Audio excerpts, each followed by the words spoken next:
Sandalwood ನ ಮುದ್ದು ಜೋಡಿ ಅಂತಾನೆ ಸಿಕ್ಕಾಪಟ್ಟೆ ಫೇಮಸ್ ಆಗಿತ್ತು. ಕ್ಯೂಟ್ ಕಪಲ್ ಚಂದನ್ ಹಾಗೂ ನಿವೇದಿತಾ ಇದೀಗ ವಿಚ್ಛೇದನ ಬಯಸಿ ಪರಸ್ಪರ ಒಮ್ಮತದ ಮೇರೆಗೆ divorce ಪಡ್ಕೊಂಡಿದ್ದಾರೆ.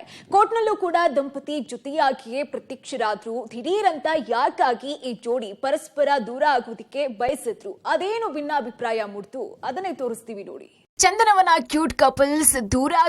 Chandan Shetty Nivedita Gowda divorce. Social media sensation couple Chandan Shetty ಹಾಗೂ ನಿವೇದಿತಾ 2020ರಲ್ಲಿ ಪ್ರೀತಿಸಿ ಮದುವೆ ಆಗಿದ್ರು. ಪರಸ್ಪರ ಭಾರಿ ಅನ್ಯೋನ್ಯತೆಯಿಂದ ಹೊರ ಜಗತ್ನಲ್ಲಿ ಗುರುತಿಸಿಕೊಂಡಂತಹ ಈ ಜೋಡಿ ಇದೇ ಗುರುವಾರ ಬೆಂಗಳೂರಿನ ಫ್ಯಾಮಿಲಿ ಕೋರ್ಟ್ನಲ್ಲಿ ಪರಸ್ಪರ ಒಮ್ಮತದ ಮೇರೆಗೆ ವಿಚ್ಛೇದನವನ್ನ ಪಡ್ಕೊಂಡಿದೆ. ಇನ್ನು ಕಳೆದ 6 ತಿಂಗಳ ಹಿಂದೆನೆ ಅರ್ಜಿ ಸಲ್ಲಿಸಿದಂತಹ ಜೋಡಿ ಶುಕ್ರವಾರ ನ್ಯಾಯಾಲಯಕ್ಕೆ ಆಗಮಿಸಿ ಕೊನೆಯ ವಿಚಾರಣೆಯಲ್ಲಿ ಒಮ್ಮತದಿಂದ ದೂರವಾಗಿದ್ದಾರೆ.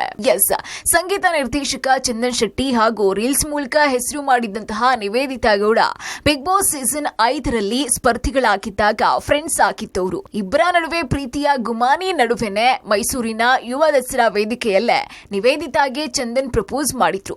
ಇದು ಭಾರಿ ವಿವಾದ ಕೂಡ ಸೃಷ್ಟಿ ಮಾಡಿತ್ತು. ಬಳಿಕ ಅದ್ದೂರಿಯಾಗಿ ಮದುವೆ ಕೂಡ ಆದ್ರು. ಚಂದನದ ಜೋಡಿ ಅಂತಾನೆ ಫೇಮಸ್ ಆಗಿದ್ದಂತಹ ಈ ಜೋಡಿ ವಿಚ್ಛೇದನ ಬಯಸಿ ಕೋರ್ಟ್ ಮೆಟ್ಟಿಲೇರಿ ಡಿವೋರ್ಸ್ ಪಡ್ಕೊಂಡಿದ್ದಾರೆ.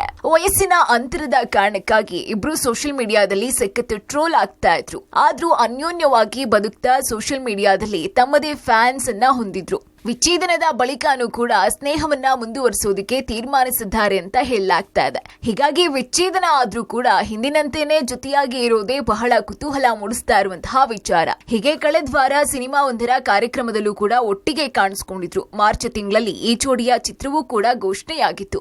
ಈ ನಡುವೆ ವಿಚ್ಛೇದನ ಪಡ್ಕೊಂಡು ಆಶ್ಚರ್ಯ ಮೂಡಿಸಿದ್ದಾರೆ ಈ ದಂಪತಿ. 4 ವರ್ಷಗಳ ಚಂದನ್ ನಿವಿ ದಾಂಪತ್ಯ ಅಂತ್ಯ. ಚಂದನ್ ನಿವೇದಿತಾ ವಿಚ್ಛೇದನ ಮಂಜೂರು. ಅಂದ್ಹಾಗೆ 4 ವರ್ಷಗಳ ದಾಂಪತ್ಯಕ್ಕೆ ಕೊನೆ ಹಾಡೋದಿಕ್ಕೆ ನಿರ್ಧರಿಸಿದಂತಹ ದಂಪತಿಗೆ ವಿಚ್ಛೇದನ ಮಂಜೂರಾಗಿದೆ. ಇವತ್ತು 2ನೇ ಹೆಚ್ಚುವರಿ ಫ್ಯಾಮಿಲಿ ಕೋರ್ಟ್ನಲ್ಲಿ ಅರ್ಜಿ ವಿಚಾರಣೆ ನಡೆಸಲಾಯಿತು. ಮೊದಲಿಗೆ ಕೌನ್ಸಿಲಿಂಗ್ ಮೂಲಕ ಸಂಧಾನ ನಡೆಸಲಾಗಿತ್ತಾದ್ರೂ ಸಂಧಾನ ವಿಫಲ ಆಗಿದೆ. ಇನ್ನು ನ್ಯಾಯಾಲಯದಲ್ಲೂ ನಾವು ಒಪ್ಪಿಗೆ ಮೇರೆಗೆ ವಿಚ್ಛೇದನಕ್ಕೆ ಒಪ್ಪಿದ್ದೇವೆ ಅಂತ ಇಬ್ರು ತಿಳಿಸಿದ್ದಾರೆ. ಅಂತಿಮವಾಗಿ ನ್ಯಾಯಾಲಯ ವಿಚ್ಛೇದನಕ್ಕೆ ಮಂಜೂರು ಕೊಟ್ಟಿದೆ. ವಿಚ್ಛೇದನ ಪಡ್ಕೊಂಡು ಮುಖ ಮುರ್ಕೊಂಡು ಒಂದೊಂದು ವಿಭಿನ್ನ ದಿಕ್ಕಿಗೆ ಹೋಗುವಂತಹ ದಂಪತಿ ನಡುವೆ ಕೈ ಹಿಡ್ಕೊಂಡು ಒಟ್ಟಿಗೆ ನಡೆದಿರೋದು ವಿಶೇಷ ಅನ್ನಿಸ್ತಾ ಇದೆ. ಅರುಣಾ ಜೊತೆ ಭಾರತಿ, ಪಬ್ಲಿಕ್ ಟಿವಿ.